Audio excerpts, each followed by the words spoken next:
Episode number 86, Ironman Frankfurt with Rachel McBride. Welcome to the pursuit of the perfect race.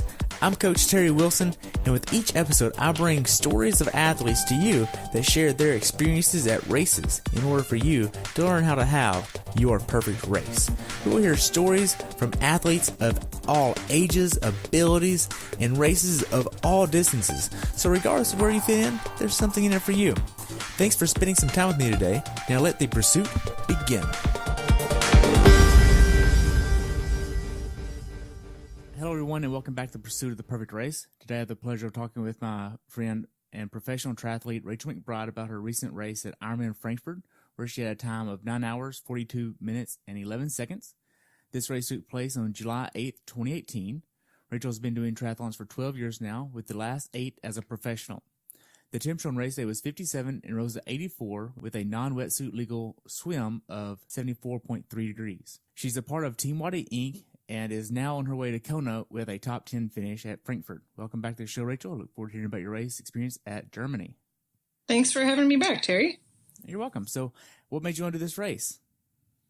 Well, my goal this year was qualifying for Kona. I knew that I needed another solid set of points to get there, and the Continental Championships are really the biggest bang for your buck. And as someone who spent a lot of time in Germany, I was excited to go back there and to do a race there. Okay. And you just came off of Mont Tremblant 70.3 leading into this race. How did you feel going into this race?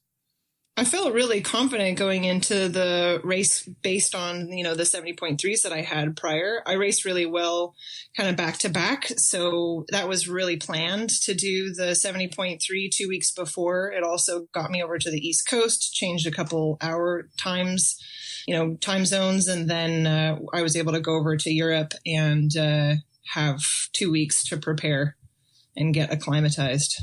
Okay. So you got there about 2 weeks prior. Did y'all get an Airbnb or a hotel? What did that look like for y'all? I actually had a homestay with a really awesome triathlete, Ralph, and he is also one of the race marshals in Germany.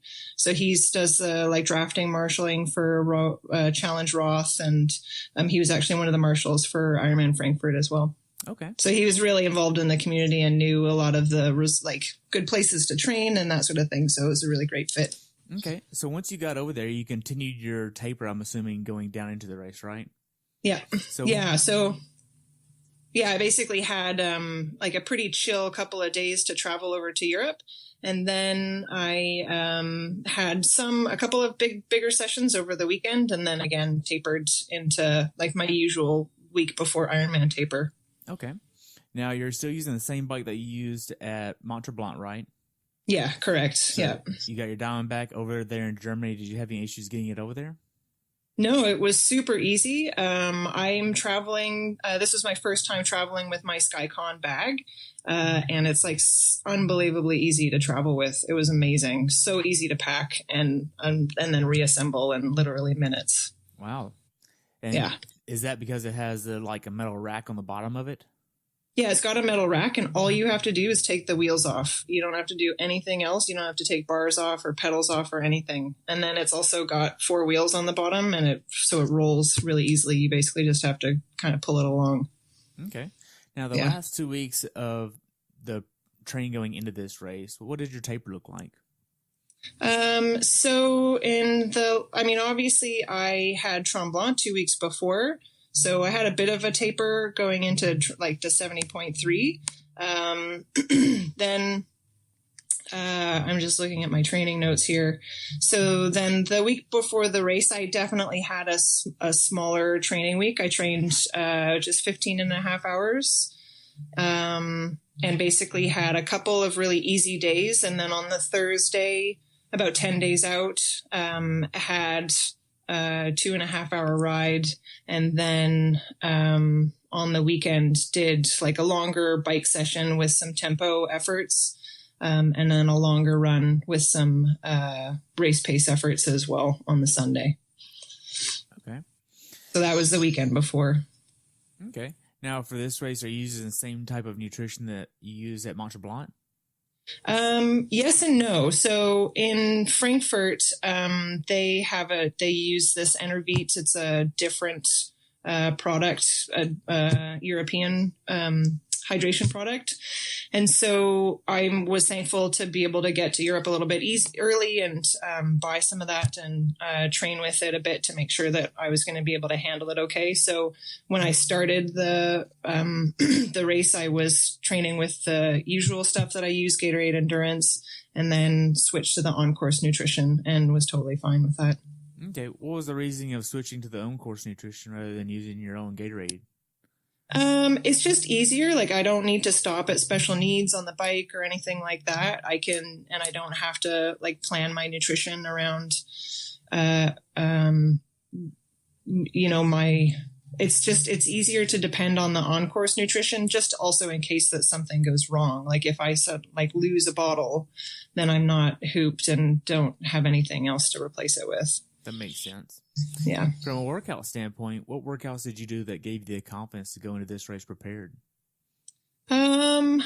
Well, definitely, coming off of like my results at 70.3, at Tremblant before, the race gave me a lot of confidence in my training. And then the fact that I recovered so quickly after that and was able to really hit my power numbers on the bike on the weekend before, and do some really solid efforts there and hit my run workouts really solid. Just the fact that I was able to bounce back from that so quickly gave me a lot of confidence going into Frankfurt. Okay. Now, as far as getting to Germany, was there anything that you didn't know about going into it that someone from the States or the Canada might not know about?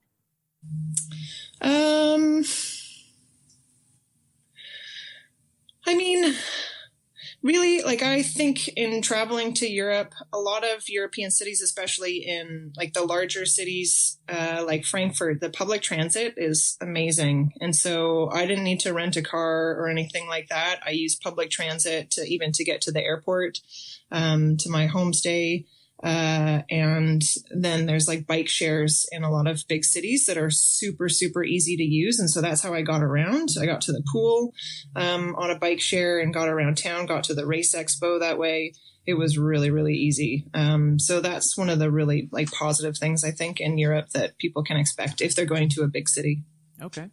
Because I've only been to Paris once and there was bike shares there. And it's as long as you can understand the subway systems, you're good. Yeah. You just have to understand how they work first. Yeah. Yeah. So as far as meals going into this race, we'll go ahead and talk about the nutrition side of things. Were you trying to get certain meals the days leading up to the race? Yeah, so my nutrition is super specific, especially the 2 days before the race. So if the race is on Sunday, on that Friday night, I have a really big meal that's basically like a lot of potatoes and about 20 grams of lean protein. And I'm pretty much not eating any vegetables for at least the 2 days before the race. So I just cut out all as much fiber as I can. And then on the Saturday morning, I try and get in. I have a certain amount of grams of carbohydrates that I'm trying to get in, and try and get in at least 50% of those before midday. So I'm really front loading at the beginning of the day and then tapering off my food by the end of the day. This worked. This was really great. It just so happened this was really positive that I did this, had this protocol because on the Saturday before the race, I ended up getting food poisoning. And so I had gotten most of my calories, like that 50% in at the beginning of the day until I started feeling really, really nauseous and couldn't actually eat for the rest of the day. So, it was unbelievably miserable. And, I was thankful that despite the food poisoning and just feeling really horrible, I was still able to I already had gotten a lot of calories in, so I had some fuel to start on race day. Okay. Now, were you worried about going into this race dehydrated? A little bit. I had definitely, again, tried to front load in the couple of days leading into it. So I feel like I was pretty hydrated. It was really hot in Frankfurt that week before leading up to the race. So I had been practicing overhydrating on most of my training rides. So the training that I did in that week prior, I was trying to get in 3 bottles an hour when I was out, just to keep that hydration up and be able to practice getting dealing with that much fluid in my body while I was racing. Okay. And these are 24-ounce bottles, I'm assuming? Yeah, 24-ounce bottles. Wow. That's a lot. Yeah. It's actually really hard to drink 3 bottles an hour. Yeah, I mean, that's as thirsty as you can get. A few sips every few minutes. I mean, that's crazy. Yeah. So whenever you actually got your packet pickup and you went to the village the first time, is this your first time doing this race? Yeah, it was my first time racing in Frankfurt. Okay, so what did you think about the village and the finish line whenever you saw that? It is amazing. It is really cool. So the expo is huge. There are tons of booths there and lots of different products, and it's all European stuff. So a lot of it's really different than what we normally see in North America. So that was super cool. Registration process was really easy. And especially for such a huge race, I found that there were not a whole lot of big lineups. As a pro, we don't have to stand in the lineups, but just seeing how the amateurs were registering, it was a really easy process. The finish line is really cool. It actually goes up this narrow cobblestone, sort of old city, area into an open area. And so it's real. The finish line is actually really, really cool. It's very picturesque and very sort of old school European.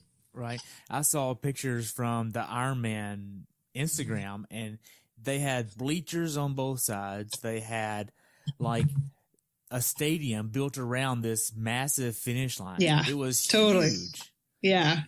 And it was packed. When you go down it, it's packed, when you're going down for the finish. Wow. I can only imagine, in my thinking, this is like a miniature Kona of how big this finish line is. Yeah, totally. Yeah. Wow. Now, what was your mindset going into this race? My mindset was with varied expectations based on the food poisoning that I had. So I was definitely still incredibly nauseous on race morning. I tried to get in as much of my breakfast as I could, and keep it down. And, so knowing that I was underfueled and I was fighting off some sort of stuff in my stomach, I knew that I needed to temper my expectations as to what I could do on race day. And so it just meant that I wasn't, on the start line, I knew I wasn't going to be pushing myself as hard as I would have been able to if I was 100% healthy and fueled. Okay. So if you think about 100% being with no food poisoning and all that, where were you at? I felt like I had, my goal was to go well under 9 hours and 15 minutes. I felt like I had that in me. Okay. So you were probably about 75, 80%? I felt like I was 60%. Oh, wow. Yeah. And I knew that because my goal was to get to Kona, and I knew I thought I needed top 9, but I think I really needed top 7, in order to get enough points for Kona. So I knew that I knew it was going to be a tough day, but I knew I just really needed to gut it out and hopefully still make it in that top 7. So on a normal, if I was 100%, I would be going for top 5 or higher. And so this race, then with that food poisoning, I was like, okay, let's just see what you can do and still try and make it into the points. That makes sense. Now, how far away from the venue did you actually stay? I was, I think we were about maybe like not even, I'd say about a mile. Okay. Like just over a mile, maybe. Not even. Now, were you able to bring your bike the morning of the race? No. So you have to book your bike in on the Saturday, and that's a 2 transition race. So you actually have to, there's a shuttle that gets out to the lake, which is just about 10K away, or you can ride. I was really hoping to ride and get a bit of a spin in on Saturday, but I mean, I think I was one of the last people to get my bike in because I was just fighting off, feeling really ill, and just ended up taking the shuttle down. But it was really, really easy to grab the shuttle and get down there. Okay. Now, the last day before the race, what were you doing before you actually went to bed? Were you laying out all your gear a certain way? So we had to check in both our bike and our run bags already.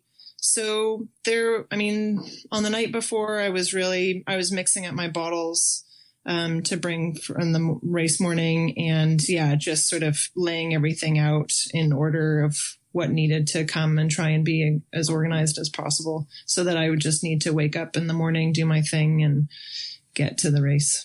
Okay. What time were you trying to get in bed the night before the race? I tried to get into bed by 9 o'clock, and I think I did pretty well because I was like quite zonked and just knew I needed to get as much rest as possible. Okay. What time did you try to get up in the morning? I got up at 3. Yeah, I got up at 3. Okay. I think actually I got up at 10 to 3. Yeah, 10 to 3. It was a 6:30 a.m. start, and I wanted to try and get my breakfast in by 3.5 hours before. Okay. Now, are you getting coffee as well? No coffee. Okay. Now, whenever you start leaving to go to transition, you have all your bottles and all your stuff with you. How did you get to T1? With the shuttle. So, I think, we just walked to the shuttle, which was maybe a 15-minute walk, and then took the shuttle down. It was really easy. Okay. So you get to T1. How do you set up your T1? Is this like a clean transition race, or is this something where you can lay it out?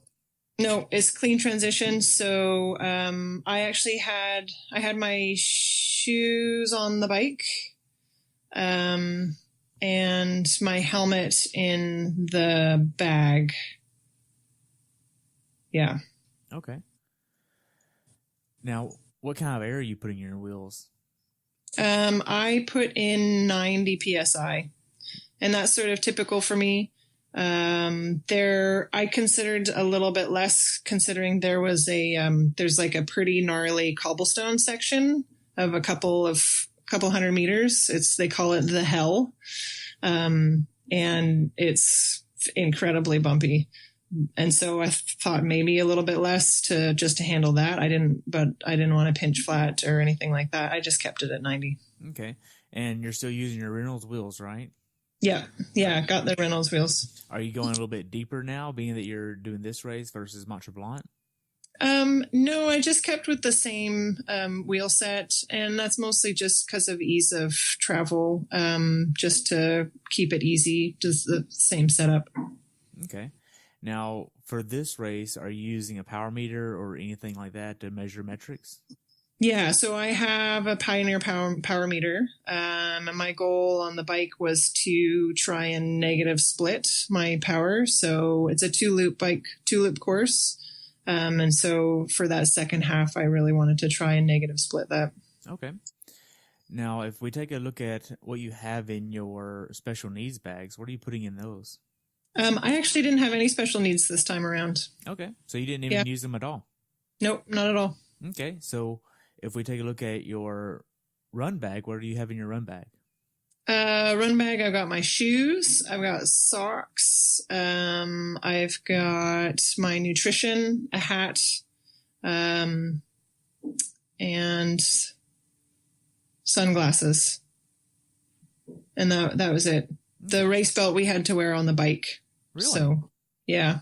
I wonder why. I don't know. Oh, I think it was something I think the officials wanted it.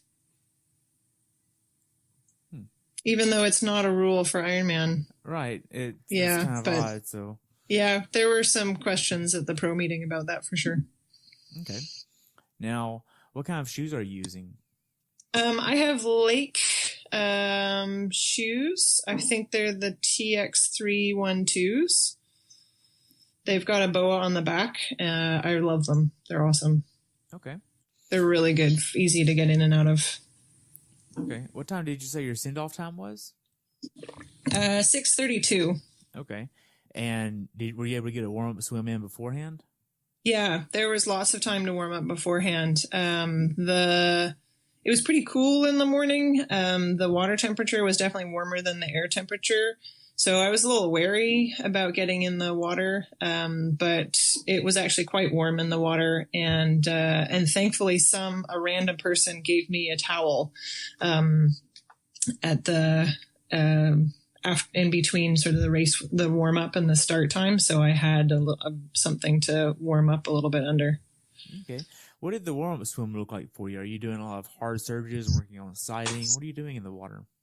So I have the same race warm up I do all the time. It's a 5-minute easy swim. And then I do basically 10 minutes of like a ladder that is 30 strokes easy, 30 strokes hard, 30 strokes easy, 25 strokes hard, all the way down to 5 strokes and then back up. And that's like the typical Tower 26 pre-race warm up. Okay. Now, in between the time that you get out of the water and the men start, were you stressed at all? Stressed? Yeah, I was definitely nervous. I don't think I was stressed, but I was had the usual pre-race jitters for sure. Yeah, that's super normal. Okay, so are you one to be super talkative to kind of talk that off, or are you just kind of like in your own zone? What's that look like? I'm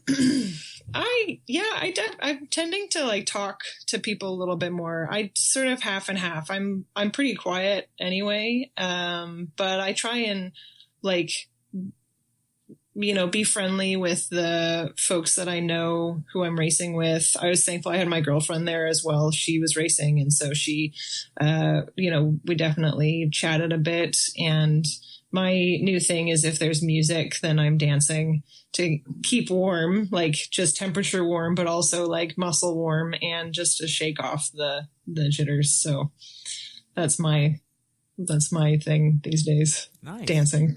Yeah. So who all did you know on the start line this time? So yeah, Steph Corker, who I had traveled with. And then otherwise I didn't really know very many people that well. Sky Munch, I knew. I'd raced with her a bit before. I mean, Daniela Reef, everybody knows her, but I, not in like super friendly terms.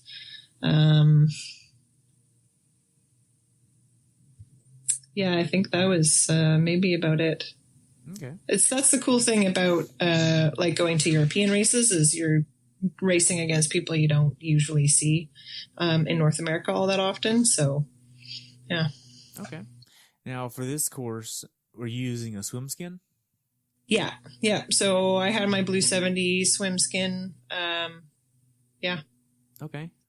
And a lot of people like to wear 2 swim caps and put the goggles in between them. Is that what you're doing here? No. I often think about that. And yeah, I don't tend to do that. I think I worry about my head getting too warm. So the water temperature was quite warm. So I knew it was going to be a hot day. So I wanted to try and stay as cool as possible. And I just crossed my fingers that my goggles are going to stay on. Right. Yeah. So the gun goes off for the women and your race begins. Walk me through the swim course for you. So the swim course is actually slightly complicated. You swim, it's like an M shape, and you have an Australian exit in the middle. So you swim out and around some buoys and then back into shore. You run up around onto the beach around a buoy and then jump back in and then do a longer loop.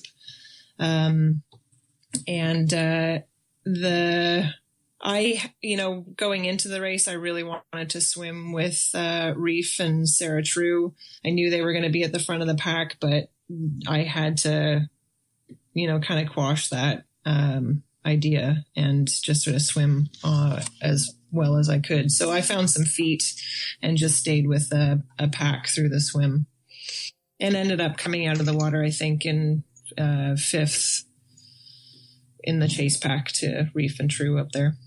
Okay. Was the swim choppy at all for you? No, it was quite calm. I don't remember it being super choppy. Okay.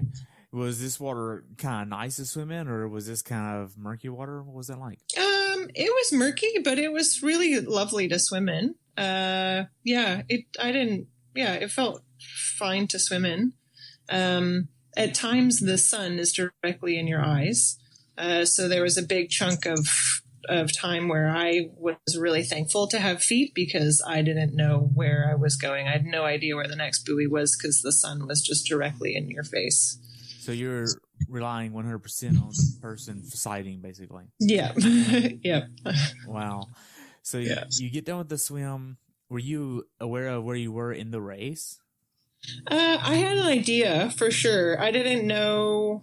Somebody may have given me a split when I came into T1 about approximately how far back we were, but I didn't know how much to trust that. So I knew I was like somewhere around fourth or fifth. Okay. Now, this is a little bit of a long transition for you at around 4 minutes. What made that so long? There's quite a long run up from the beach, and it's a hill. So you're running on sand uphill for a couple 100 meters. And then I also put calf sleeves on in transition. So that tends to take a little bit more time. Okay.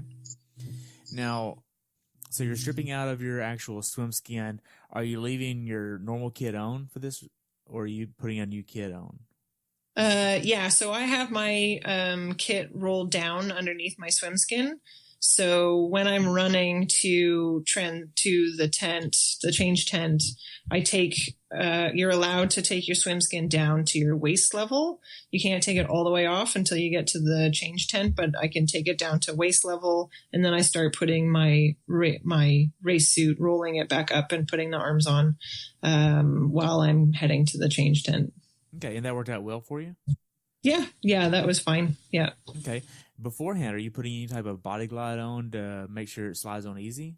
Yeah, totally. So I put body glide on like pretty much all over my arms. I put it on my calves as well to put on the calf sleeves. And I put it on my race suit on the insides of the arms and the shoulders to help slide it on.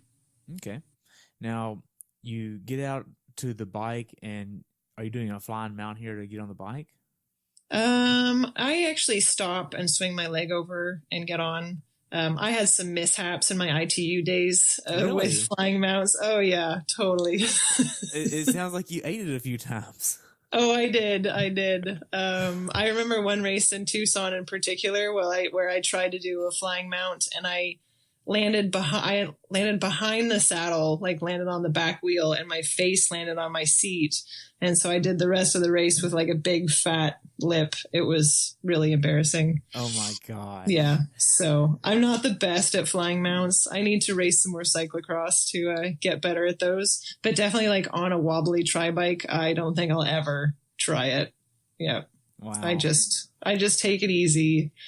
Those precious seconds I give up for safety's sake.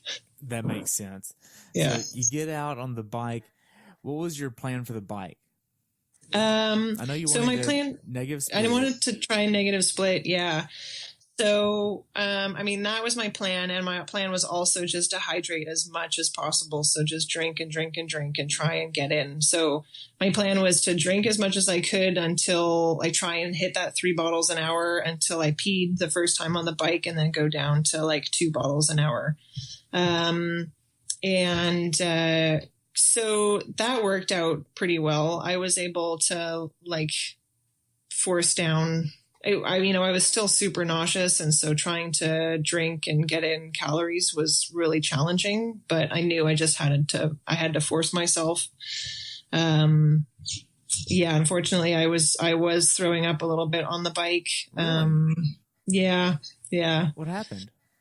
I mean, I think it was just a part of like the food poisoning, and the nausea, and then, just trying, like sometimes that can be a little bit normal for me, is throwing up a little bit on the bike.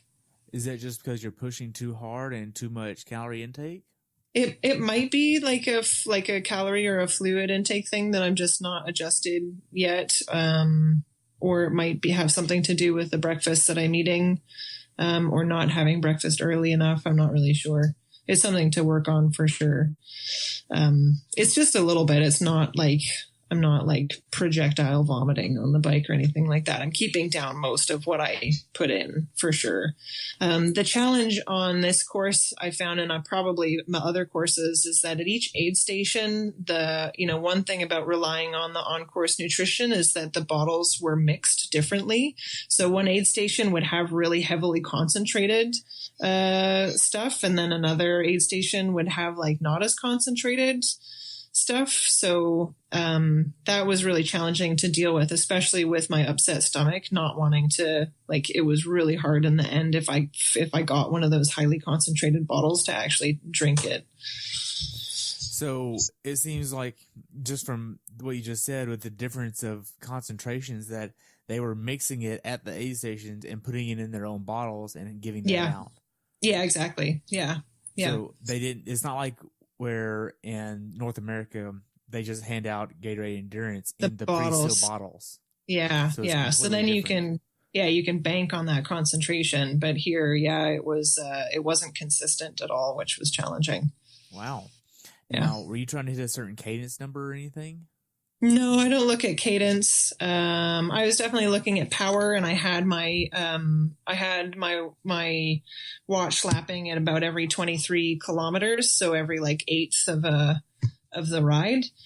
And the first half was pretty good. I sort of stayed on the power that I was like minus a little bit that I was hoping to, and then the second loop was abysmal. It was, if I had gone actually by my coach's advice, if he had seen those power numbers that I was pushing for that second loop, he would have wanted me to drop out, because it was like pretty bad. But I was like, no, I got off. I knew that my power wasn't up there, but I knew I was still, I think I came off the bike in 6th place still.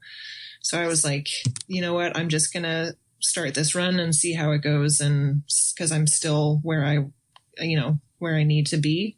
And I really don't want to race another Ironman to qualify for Kona this year. So let's just see where it goes. Okay. As far as the aid stations, aside from the different concentrate, were the aid stations well marked? Were they where they were supposed to be on the course? Yeah, I think so. I believe there were 3 or 4 aid stations with all of the things, and then 1 aid station that just had water. And so I felt like they were pretty well spaced, and it was really it was easy to get what you needed. The volunteers were great. Okay. Did you see a lot of flats on the course? No, not too many. Okay. No. Yeah. Because I know some courses have a lot more flats than others, and for other people that might not be doing this race this year but might be in the future, that might be something they would want to look at. Yeah. No, not necessarily. They did, however, have at the end of that gnarly cobblestone section, they actually had bike mechanics there, just in because I guess people's stuff starts to fall off or get somehow messed up after those cobblestones. So how long is that cobblestone section? I'd say it's about 400 meters. Wow. It takes about a minute to a minute and a half to get through it. Wow. Yeah. And it's not flat. You're like downhill and then it's uphill. Man, that sucks. Yeah. As far as the bike goes, how do you know how hard to push on the earlier stages versus the later stages of the bike? I really go by my power numbers. So it's a combination of power and perceived effort. So I know, like going into this race, I knew the power numbers that I wanted to hit, but then again, I had to temper my effort based on like the condition that I was in. And so I knew that's when I knew that, on that second loop, when it felt like a very high perceived rate of perceived effort with a very low power number, that, things were a little bit off. And so, yeah, I kind of use a combination of power versus and perceived effort. And that's through training. So just understanding in training different effort levels, and having a good sense of that power that I feel like I can hold. Okay. So you really want to train to understand your body and know what different feel like during training in relation to power. So that way on race day, if something like this happens, you actually can see, okay, I actually feel like this right here today, and I need to understand what that's going to look like as far as the power numbers. Yeah. Yeah, absolutely. And I think it's important, especially in the beginning of the bike, often like you're using power mostly to hold back, because if you it's way easier to push harder at the start and feel good, because it's like you're at the beginning of the race and that power, it feels fine to hold a harder pace that you're going to not necessarily be able to hold for 5 or 6 hours and going to pay for it then on the rest of the race. All right. During the bike ride, were you getting uncomfortable on the bike? Not necessarily. Not as uncomfortable as I already was when I started with the nausea and stuff. I'm pretty dialed in with my position, and I don't remember. I may have gotten some hot spots on my feet by the end of the ride, but nothing out of the ordinary. Okay. As far as the bike goes, is there anything you'd tell someone to be aware of that hasn't done this bike course before, aside from the Cobblestone part?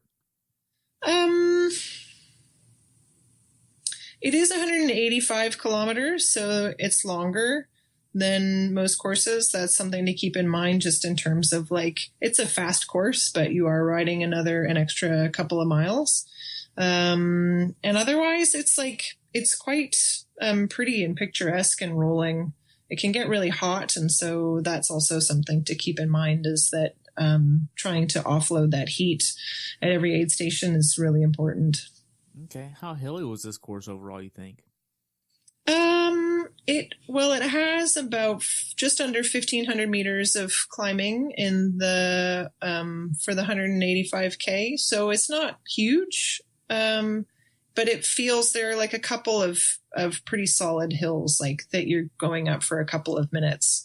The crowd support though is incredible. Really? So one of those hills is just it's almost like Challenge Roth, like Solarberg Hill, where there's tons and tons of people just cheering you up the hill. So the crowd support on this bike course is actually pretty cool. Wow, that's great. Now, the last few miles before you get off the bike, are you doing anything to prepare for the run?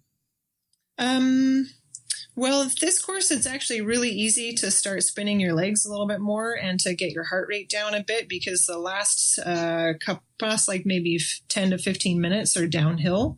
So you're just speeding through town, trying to avoid people crossing the road in front of you, which is a little bit frightening, because you're going really fast and you're in the middle of town and there's not necessarily marshals everywhere, controlling the crowd. So it's a bit nerve wracking. But basically I'm just trying to make sure I've got as much fuel in as I can, and just starting to spin the legs a little bit more. Okay. It sounds like you almost hit someone. I had one close call where, you have to keep your head up and see what's going on in front of you. I didn't have to brake or anything, but it was okay, that was a little scary to see somebody sort of walk out in front of you and just barely make it by them. Just a little too close for comfort. Just a little too close for comfort. Yeah. Wow. So you get to T2, you hand off your bike, and you have a very quick transition of like 2 minutes and some change. How does T2 go for you? So T2 in this race, this year you actually had to rack your own bike. Oh, wow. Yeah. So they had you, and it was just kind of a random, like they pointed you down and everybody was just sort of racking them in the order that they would come in on. I think that they do that because, last year, I've heard rumor of some pictures of actually a pile of bicycles. And they didn't necessarily have enough volunteers. So I think that was the reasoning for self-racking, this time around. There is I don't know if it's a new rule or if it's a rule just for Europe, but you, couldn't actually undo your helmet and take it off until you got into the change tent. So that was one of the biggest things that I was worried about. And you would get a 1 minute penalty if you undid your helmet before you got into the change tent. So that's super natural for me to let go of my bike and start taking my helmet off. And so I really had to focus on, in that state when you're kind of discombobulated getting off of the bike after 5 hours and not really thinking straight. I was like, okay, don't take your helmet off, wait. Because I didn't want that penalty. And so that was fine. I didn't get a penalty, didn't take my helmet off until I got into the change tent. And then, just kind of did my thing, got my socks on, put my shoes on, and then I grab everything else that I need and start running. So then I'm putting away my race nutrition and my pockets on my suit and putting my hat and sunglasses on while I'm heading out onto the run. Okay. What kind of shoes are you using? I'm running I ran in the Topo Flylight 2s. Those are my typical race day shoe. They're amazing. Okay. I'm not familiar with that brand. Where are they from?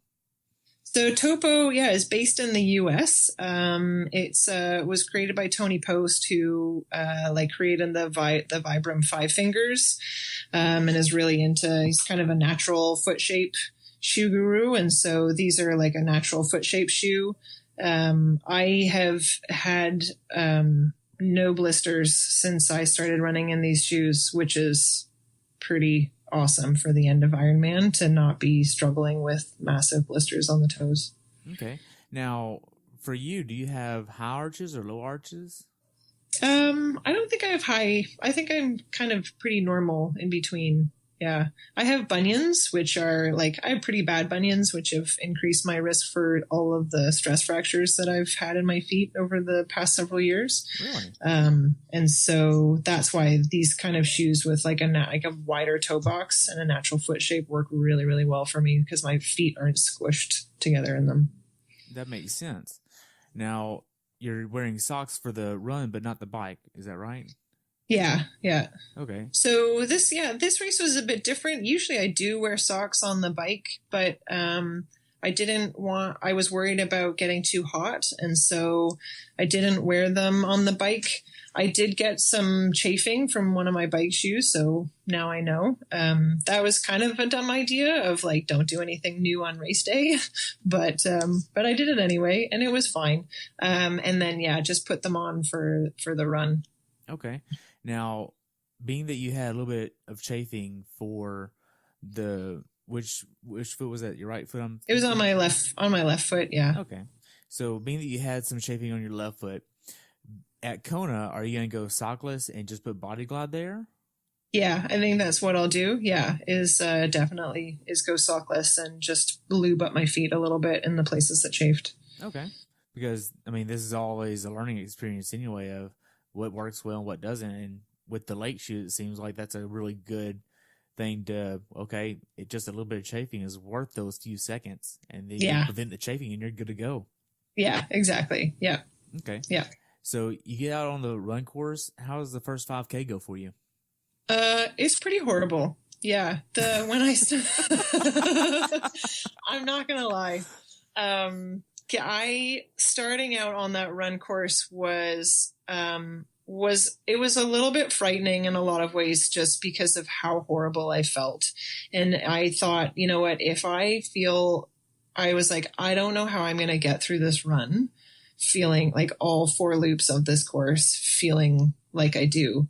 I think it was to my benefit in this scenario to have a 4 loop course because it was really easy to break the run up into different chunks.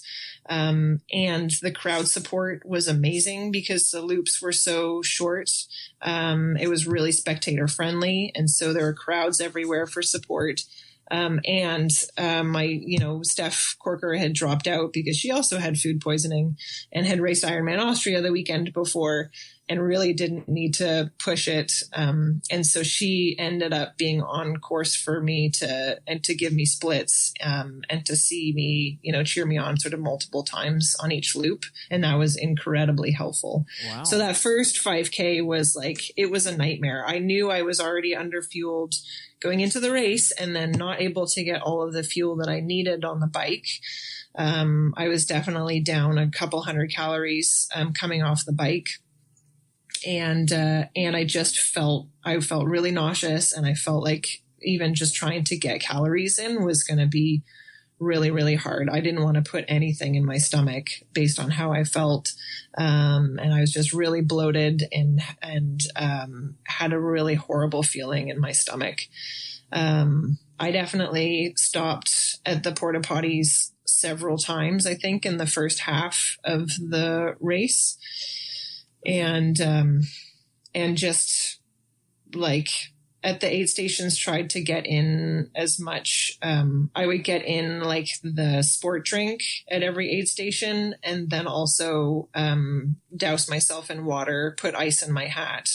And that was basically the first 2 loops of the run course, was just trying to get in sport drink and stay cool and keep running, moving forward.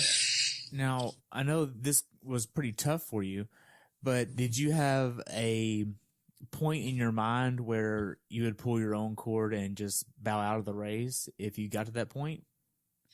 Yeah, I think in my mind, if I slipped into 8th or 9th place and had people behind me who were going to catch me, inevitably catch me, if I wasn't able to actually run decently, then that's the point that I was going to pull the cord. I definitely, at the end of the second loop, when I saw Steph on the sidelines, I was, my heart rate was plummeting. I felt like I was barely moving. I felt horrible. I wasn't able to take in nowhere near the calories, and the nutrition that I was supposed to get in. And I just didn't. And I was like, I can't even, in the state that I'm in right now, I can't even imagine doing that, that I'm only halfway, that I still have 2 more of these loops to do. And it was only until I saw her heading into the 3rd loop, and I was like, I just told her, I'm like, I feel horrible. I don't know what to do. And she just said Coke and salt. And so that to me was like, okay, I'm like, whatever I'm doing right now is not working. I feel horrible. I need to change something. So let's try that. So then at every aid station, I started drinking Coke. And I was supposed to be taking a goo chomp, the goo block thing, 1 every kilometer. I hadn't taken any by the halfway point.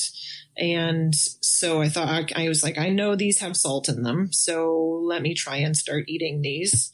And so I would put one in my mouth and chew it up a little bit and just leave it there because I couldn't stomach actually swallowing it. And then every couple of kilometers, usually by the next aid station, I'd get some fluid, I'd swallow it down, and then I'd put another one in. So instead of taking, I think I would have taken somewhere between 35 to 40 of these chomps. I took 7 of them. Wow. And only in the last 20K of the run. So you are very, very undernourished at this point. Yeah. Yeah. Now, were there any dark places that you went to mentally during this run?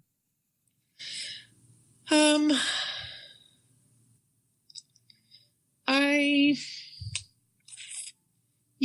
mean, I think heading out, like the second loop was really, really miserable.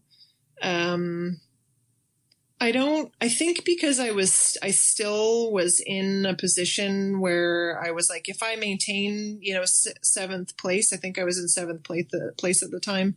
If I still maintain this, I'm okay. And so I felt like I always had that kind of that light that kept me from like total darkness. And to me, total darkness would be if I like started walking or like stopped and didn't know if I could move on, but somehow I just kept myself moving forward and running. I don't think I walked at all on the run. Wow. I'm sure there was times where you wanted to. Oh, absolutely. Yeah.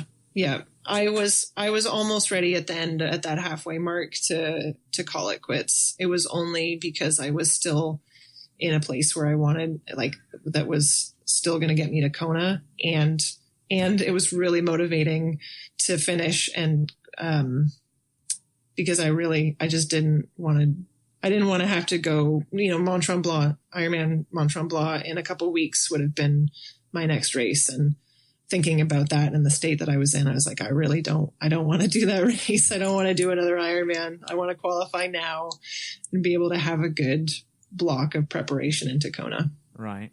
So I'm sure at that point, not only was it the seventh place where you were, but it was also your bigger why of why you do triathlons in the beginning of what you were thinking of. So what is your why?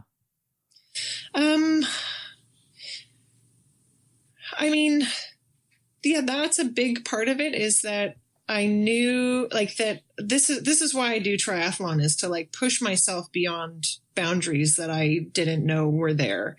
And this was absolutely one of those races where I pushed beyond what I thought I was capable of, like looking back and thinking about how I felt on the first 20 kilometers of that run, and that I think most people would have stopped and most people would have dropped out. And just recognizing what I'm capable of, how I can continue running even in that state.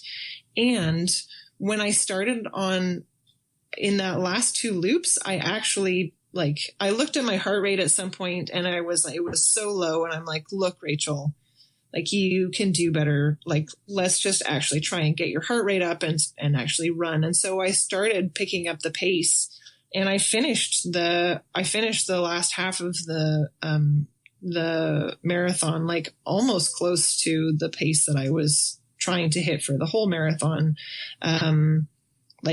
It was unbelievable how much that race turned around in that last 20K, in that last sort of like hour and a half of, that it was a real learning experience in terms of like the roller coaster that Ironman can be.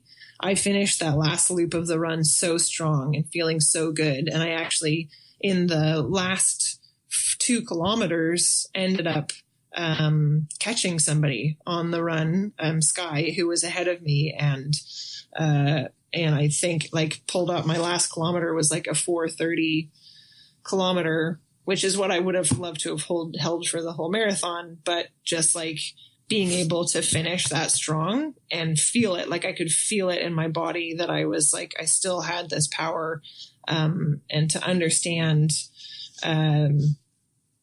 just like when you hit those super dark spots, that it's not over. Like, that's just part of Ironman racing. You have to be able to use that mental power to just keep moving one foot in front of the other. And at some point you'll likely start to feel differently and better, hopefully, and be able to finish strong like that. And so, yeah, for sure. It was a matter of like saying to myself, okay, you feel this horrible. This is why you do this. You are trained to, and you are so like talking to myself of like, you are really strong. You are able to get through this. And also, for me, a huge motivator is like thinking about those people who are outside of my life, who like outside of triathlon, who have supported me and helped me and pushed me. My family is a huge motivator, and knowing my mom actually is just started chemo treatment this week for ovarian cancer, and knowing like what she was going to be going through in the next 6 months, I was like, this is nothing compared to that. So suck it up. Wow. Seems like you use a lot of positive self-talk. Yeah, absolutely. I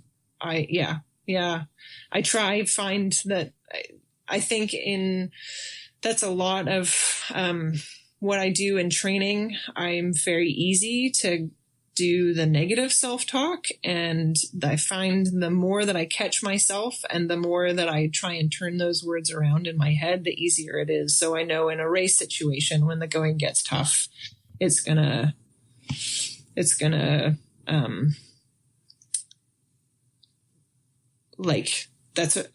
not only are you training your body to push through those times, but you're training your mind as well. Right. So it seems like you had a negative split as far as the run goes. Yeah, I had a massive negative split because that first 2 loops were miserable. And then the second 2 loops, like all of a sudden, I mean, I don't think it felt in like looking back at it, it seemed like it was all of a sudden, but it was definitely a several kilometer transition of going from having the horrible feeling in my stomach to all of a sudden to just being able to that to actually dissipate and to go away and to start to feel more normal. Okay. So whenever you got to about the halfway point of the run, things started turning around for you and you started to feel a little bit better. At that point, how hard was the overall race for you?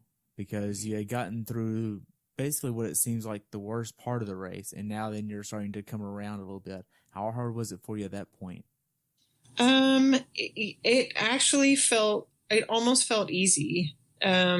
Just because of what I had already been through and the pain that and the discomfort that I had already been through, the fact that all of a sudden I was feeling this awesome, it was like, okay, this is no problem. I can do this. And that was like massive, just to like have that realization of like, yeah, no, I am actually going to do this. And this feels good. This feels good. It was so much easier because of what I had been through already. Okay. Now, to kind of look at it from my perspective, it seems like it all started with whenever you transitioned to getting Coke. Yeah. So whether or not that was the Coke or just a transition and like what my stomach was doing, it's quite possible. Like I have to credit the Coke just because I don't know what else. I don't know there's nothing else that I changed really. Right. Did you experience any cramping or GI issues aside from what you already talked about on the run course towards the later part of the run? No, I definitely still had GI stuff going on in the latter part of the course, of the run. I didn't have any cramping or anything.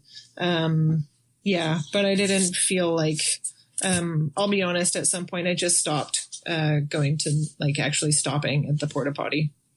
Okay. Now, if you take a look at it from the race perspective, what was the funniest thing that you saw on the run course? Funniest thing on the run course? I don't know. I don't recall seeing anything funny on the run course that I remember. Yeah, I don't know. Okay. It's always a nice curveball question to ask, so yeah, I'd see if you saw anything. Now, were there any rough terrain or cobblestone paths on the run course? Yeah, there's a little bit of cobblestone on the run course, and I was thankful it's because I was staying so close to the run course. I was able to train on it beforehand and know where those areas were.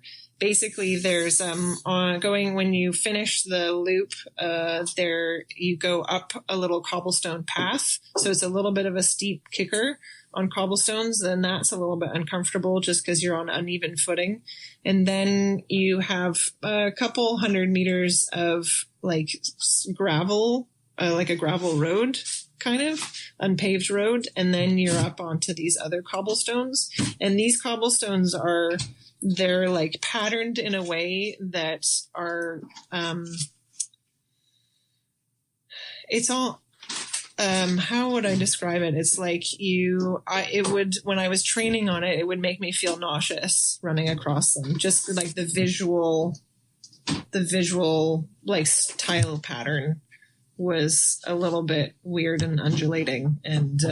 And so I knew when I was on course that was going to be a really awkward place of the course. Okay. So how does the last 3 to 5K of the run go for you? The last bit of the run was amazing, actually, just because it was probably my fastest. All of a sudden, with like about 2K to go, as I said, I saw Sky. Like Sky was like all of a sudden there in front of me. And I was like, holy crap, I am actually catching somebody and running myself into 6th place. This is amazing.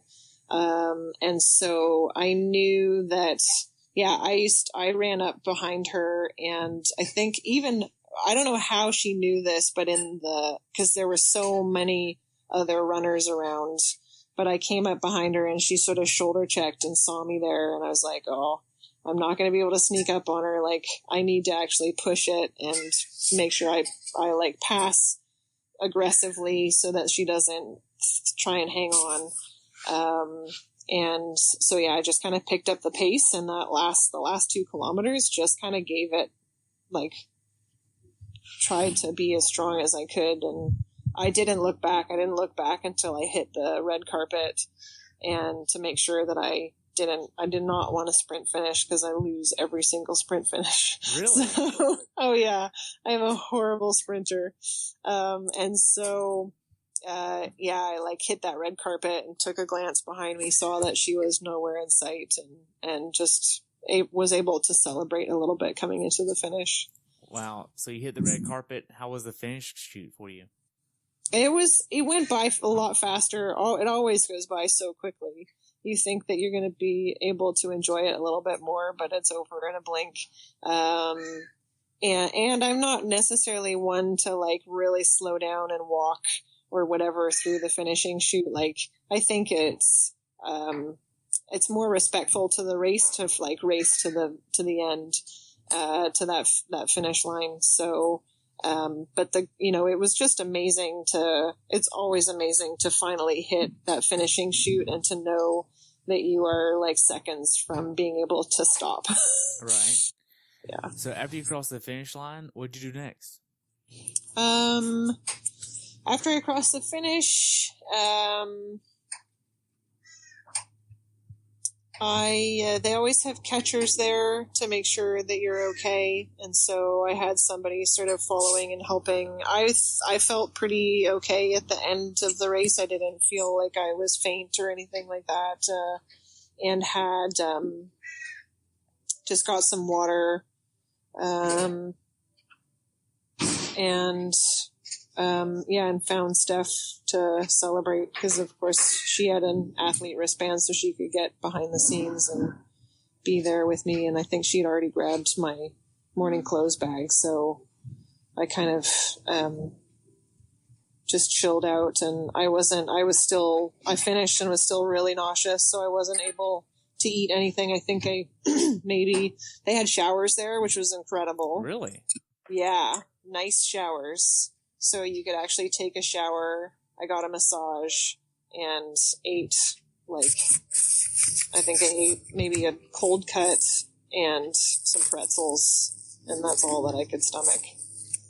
Okay. Yeah. So how was your recovery process? Recovery was actually not so bad. The next day I definitely didn't fuel as well as I should have, after the race. Like, did not get nearly as much like replacement calories as I should have in the evening. But I basically just chilled out. I was actually in a lot of pain still. My stomach was really, really uncomfortable, for the evening and the night after the race. So I wasn't able to eat very much or drink very much. The next day, I just tried to get in as many calories as I could. We had awards midday, which was amazing. The Frankfurt awards were awesome. It's a really cool event. Did that, and then basically we had to pack all our stuff up and before that and run to the airport because we were spending a couple days in Berlin after to just chill out and have some vacation before flying home on Thursday. So I felt like recovery in Berlin. We swam every day. So that was really, really good for recovery. And we were kind of spinning around the city on the bike share. So like on rental bikes. So I got a few spins in, and my body actually felt like physically I felt fine, really. I didn't feel super fatigued. It was more just the like gut stuff and the nutrition stuff that was really detrimental. Okay. So what's something that you learned about this race that you like to pass on to someone who hasn't done this race before? The crowd support in European races is beyond what I think we've ever experienced aside from Kona in North America. And I think that in Frankfurt in particular, it's a big city. It's a very spectator-friendly course, especially on the run. And that it makes the race a pretty awesome experience. It was just really easy. Like everything at Frankfurt felt quite easy. And everybody, especially around the race, speaks English. So, and there are race, meetings in English and everything. So it's really accessible to North Americans. Okay. So as far as first timers doing this race, what advice would you give them?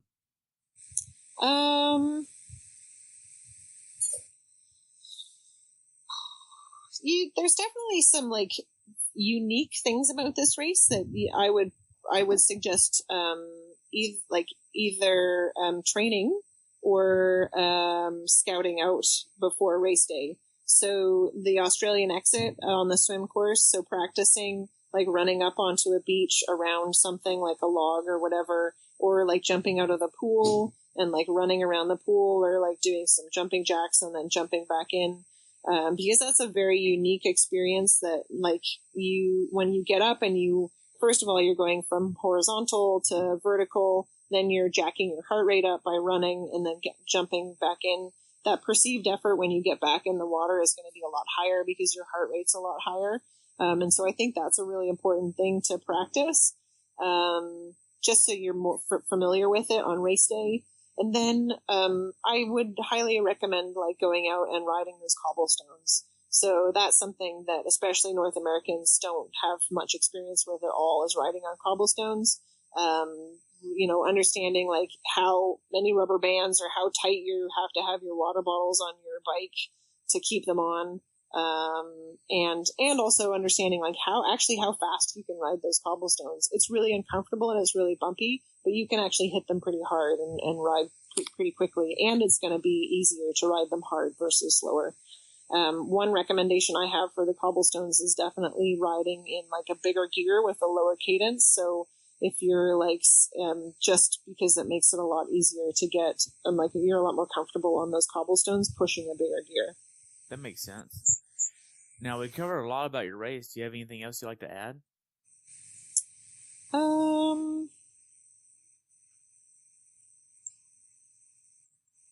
Yeah, I don't think so. I think that about sums it up. Okay. So, aside from Kona, what's next for you?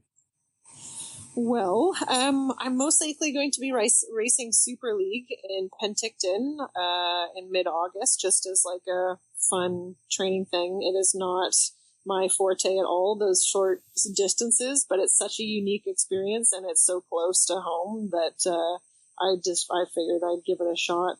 And then otherwise I'm going to do, I think I have a bigger gravel race that I do, a 95-mile gravel race in August. I think it's in August or September.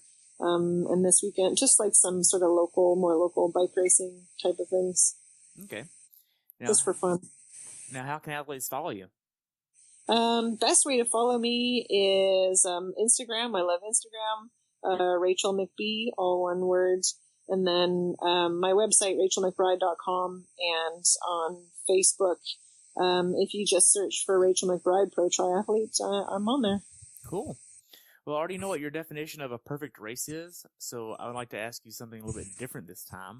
All right. And that's, if you could put together an ideal triathlon course to include weather, what would you want in a race? Oh, amazing. So I think from an athlete perspective, like my athlete perspective race course is like different from spectator, because I think my ideal athlete course would be not spectator friendly at all. I love point to point things. I love doing point to point training or whatever. I love the idea of having like a point to point swim where you swim from like one side of a lake to the other. I'd go for a lake swim because I like fresh water better. And I'd go for like a wetsuit swim, but not too cold. And then I'd say the bike course is definitely going to be hilly, and it's going to include at least one like mountain passage climb, like one big sort of 10 to 15 kilometer climb in it. And then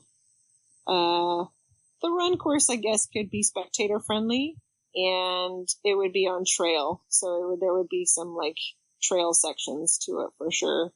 And temperature wise, I mean, I race really well in colder temperatures. So if it's like, 60s, that would be perfect. Nice. Yeah. Well, I just want to thank you so much for spending some time with me today. I really enjoyed hearing about your race, and I look forward to following you at Kona. And again, congratulations getting your slot for Kona. Yeah, thank you so much, Terry. Awesome. So a lot of people probably don't know that you also did the Red Bull 400 right after this race. Yeah, so 6 days after, I arrived home from Europe on the Thursday after a Sunday race, and then Saturday did the Red Bull 400, which is a 400-meter run up a ski jump. It's been dubbed the toughest 400-meter race in the world, and I can tell you it is so horribly painful. And definitely doing it 6 days after Ironman was something a bit silly to do, but it was totally worth it. Red Bull puts on an incredible event, and I had to go back and defend my title and course record there. Unfortunately, I was not able to defend my title, but I still finished third and was really happy with that. So still on the podium. I'll be back next year to do this silly race again too. Awesome. Well, hope you have a good day and look forward to following you, okay? Awesome. Thanks so much, Terry. Awesome. Have a good day. Thanks for tuning in today. I hope you were able to learn something from today's episode. If you enjoyed the show, please take a minute to leave a review on iTunes or share it with a friend. Be sure to subscribe so you never miss an episode. If you'd like to see pictures from this athlete's race, learn more about who I am, what I'm doing, or be on the show yourself to share your story, check out my website at CoachTerryWilson.com. Until next time, continue the pursuit.